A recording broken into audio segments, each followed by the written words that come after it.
Have you ever heard a story about some kind of terrible fairy or monster or demon who you can gain complete control of simply by finding out its name? How about a wizard who, knowing the names of all things, can control them? Or the unfortunate archetypal hero who fell into the villain's clutches just because the villain found out their name? It's a familiar trope. We're used to whimsy and magic surrounding the idea of a name at this point. But when you really think about that, it's kind of weird, right? To think about names as powerful? I mean, they're not invocations or spells or something. They're one of the most common, most accessible things in the world, really. They're just words. So why then, in all sorts of stories, in all sorts of cultures, do names seem to have so much power behind them? To be at least a vital component of magic, if not magical all by themselves. After all, everyone has a name. You may even have more than one. And chances are, it has never once saved you from a wizard. Okay, I meant all of that rhetorically. I mean, we know names are important. I'm not trying to pretend that they aren't. They represent our ability to communicate. Tree is the name of this. Fire is the name of this. And Pablo Diego José Francisco de Paula Juan Nepomuceno Maria de los Remedios Chipirano de la Santísima Trinidad Ruiz y Picasso is the name of this. I almost certainly butchered that, but you get the point. Without names, how would we even talk about any of this? It seems clear to me that the magic of names is just the magic of language. It taps into a yearning familiar to us all, regardless of culture or age, the yearning to be understood. But I think there's something else going on here too. A bit of wish fulfillment, a straining against a truth that has always lingered at the back of our minds. Magical as it may be, language ultimately has its limits.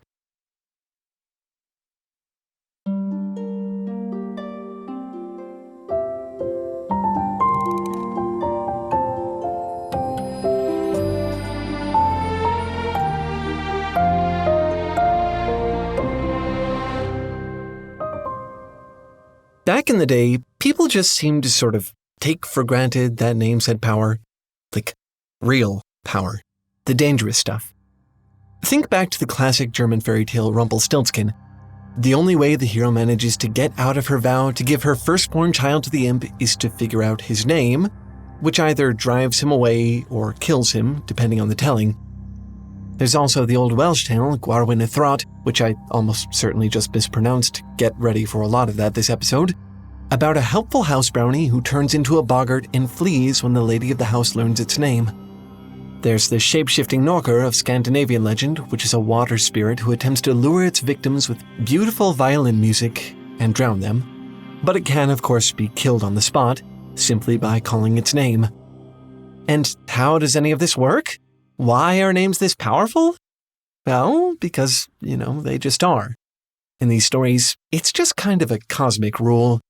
And to be honest, it doesn't seem like that perception has actually changed that much over the years. You see naming as a type of magic in plenty of modern fantasy. In the novel The Lies of Loch Lamora by Scott Lynch, if a mage learns your name, they can basically puppeteer your body. In Dungeons & Dragons, some spells like Trap Soul function more reliably if their target's name is uttered during the process of casting. In Lloyd Alexander's Chronicles of Prydain, the Horned King is made vulnerable when his name is discovered. In the tradition of the old tales, names are used like weapons in fiction to control, conquer, harm, even to this day. Given its longevity throughout storytelling traditions across the world, it's probably not going to surprise you much that this idea isn't just reserved for fiction. People probably write so many stories about it because it crops up so much in real-life culture. Judaism is probably one of the clearest examples. In Judaic practice and scripture, there are countless names for God, each invoked under different circumstances. Above all, it is taboo to ever write or utter the one true name of God. In fact, the most common term for God in Hebrew is simply Hashem, literally the name. Again, if I'm mispronouncing things, so sorry. In Jewish mysticism prior to the 1800s, there were people known as Balei Shem, masters of the name, who are said to be able to cure illness and prevent disaster simply by invoking the correct names of both God and angels. And if a child was born sickly or had an older sibling who died as a baby, some Ashkenazi Jews have a tradition of naming them the Yiddish word for old, alter for boy, alte for girl, either as a hope for long life or to confuse the angel of death. You can find similar customs all over the world. The name Ajuji means born in a trash heap in Hausa, a language used in Western Africa. It's used for a baby whose siblings died young with the hope that the evil spirits will think it unloved or undesirable and therefore unworthy of their malice. In Turkish, the name Sutilmiş, meaning sold, is said to let evil spirits know the baby already belongs to God. The Serbian language has a whole class of epitropaic names called Čestitna imena. Stanica, meaning stone, and Vuk, meaning wolf, are both given to boys for the same reason, which is like to eat babies, not stones and wolves. We become our names, and so our names become dangerous weapons to hide away. Fantasy or not, it is absolutely a form of sympathetic magic. Your name is a more powerful thing than you probably ever want to give it credit for. And yet, the name you go by may not even be your name. Not really. In reality, names don't have much to do with who you are as a person. They're given to you when you're a baby, often before you're even born. They serve more as a reference point, a shorthand that points to you in conversations, on official documents. In a lot of stories, names are powerful not for mystical reasons, but for practical ones, and hiding them offers protection. Take the Northumbrian fairy tale My Einsel. It's about a little boy who stays up past his bedtime and meets a fairy. They introduce themselves as My Einsel, which literally means my own self. For the fairy, it's more of a cultural custom. For the boy, it's clever, because when he accidentally hurts her and she goes crying to her scary fae mother, she ends up saying, "My own self hurt me," which just earns her a scolding for being careless and silly. If you think about it, this is almost the exact same story as Odysseus and the Cyclops from the Odyssey, where Odysseus gives his name as Nobody so that when the Cyclops tries to tell his kin he's been blinded, what he actually says to them is that, "Nobody blinded me," and then they ignore him. Those are old stories, but the idea has aged surprisingly well. These days, the idea of anonymity giving protection is more relevant than ever. You're on the internet right now. You don't need me to tell you the dangers of doxing. If you're smart, you probably don't even use your real name in any of your online handles. If you're cautious, you might even use a VPN. There are all sorts of terrible things an unscrupulous person can do if they know who you are. In the end, it's a bit of a trade-off. The more specific a name is to you, the more it fits you and nobody else, the less protection it offers you.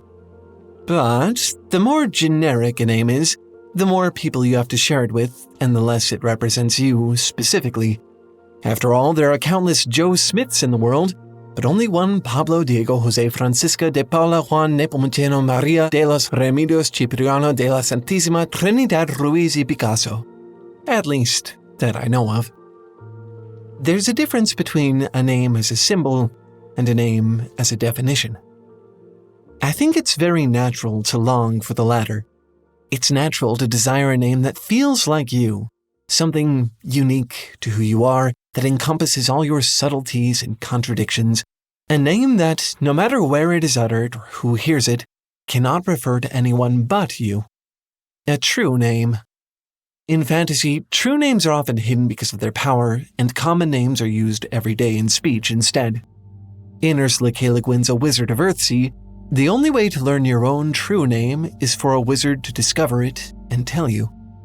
In Christopher Paolini's Inheritance Cycle, there's a magical language made up entirely of these true names, and casting spells is essentially just speaking sentences in this language. Thinking about this idea and finding magic in it is not a new idea by any stretch of the imagination. In fact, it's much older than you might expect. Plato, the ancient Greek philosopher, had this thing about forms.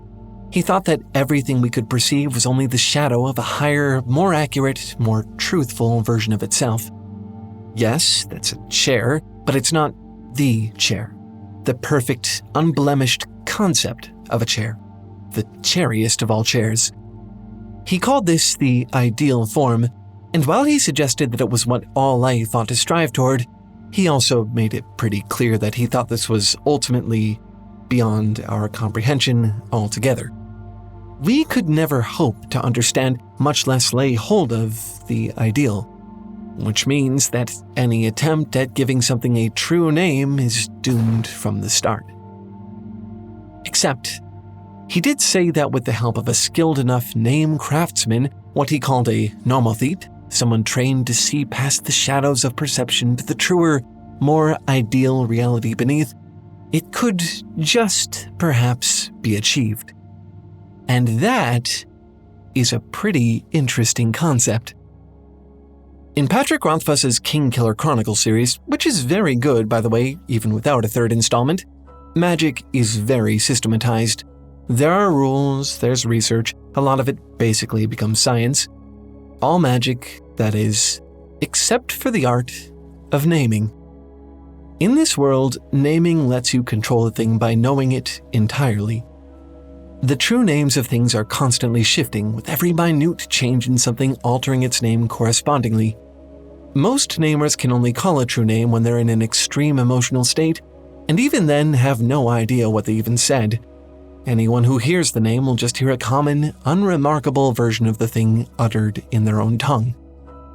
Those who can do this intentionally have a reputation for being a little bit cracked, if not completely insane, and it's easy to understand why that might happen. In a lesson about naming, the master namer Eladin holds up a river stone and illustrates why the true name of something is so difficult to find. Describe the exact shape of this, he tells his students. Tell me of the weight and the pressure that forged it from sand and sediment. Tell me how the world pulls at the mass of it and how the wind cups it as it moves through the air. Tell me how the traces of its iron will feel the calling of a loadstone.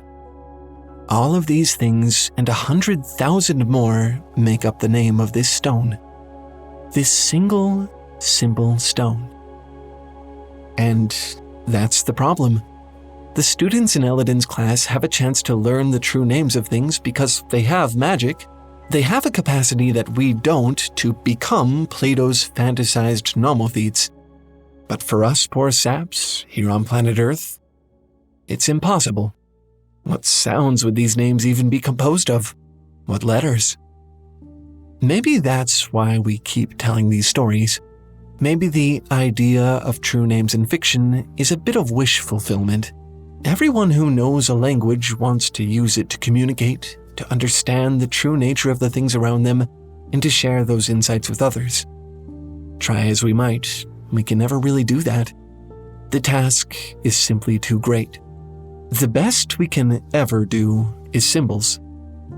I think the allure of true names comes from our own frustration with the limitations of language, the longing to overcome them. We can reach and reach for more or better words, but no matter what, all we'll ever get is a slightly closer approximation, another set of symbols. Even maths and sciences can't really name things. Even their names are just symbols. There's something lonely in that, I think.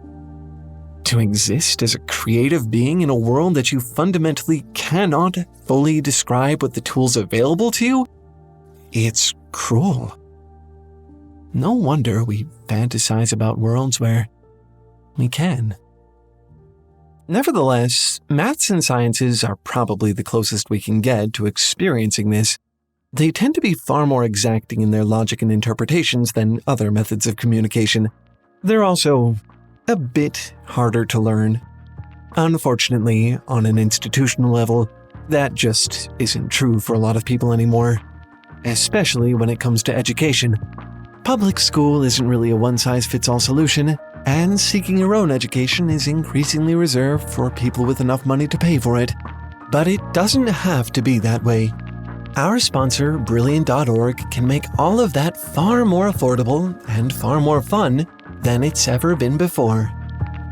Brilliant has really been helping me broaden my horizons, I can always go to the site, click into a course, pick up where I left off, and take in a bite-sized piece of the fundamentals I've been missing.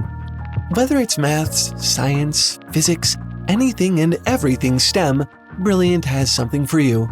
Lately for me, it was Brilliant's Thinking in Code class, which I feel is oddly appropriate for me. I can really feel it just opening up a whole new world to me that I had almost no idea was there before. Slowly but surely, as I educate myself in this way, the AI revolution isn't looking quite so intimidating anymore. And to be perfectly honest, it doesn't even really feel like studying. A lot of what you do on Brilliant might be better classified as mini-games. Look how interactive and fun these are. This one even has robots. Because Brilliant is so simple, moves at your pace, and starts at the very fundamentals, this is actually something that's really sticking for me. Almost like a personal tutor or coach. A legitimate, accessible, affordable, easy education, even for someone like me, with my head in the clouds and my face ever buried in fiction. And the best part? You can start for free. Visit brilliant.org/TaleFoundry or click the link in the description to get your first 30 days for free. And if you like what you see and you want to sign up, Talefoundry fans get 20% off. Just make sure you use our link. Again, visit brilliant.org/TaleFoundry to get your first 30 days for free and 20% off a year subscription. Don't let something as simple as a lack of education hold you back. Try this out for free and be as brilliant as I know that you can be. Anyway, that's all for this one. Thanks for watching and keep making stuff up. I'll see you next week. Bye!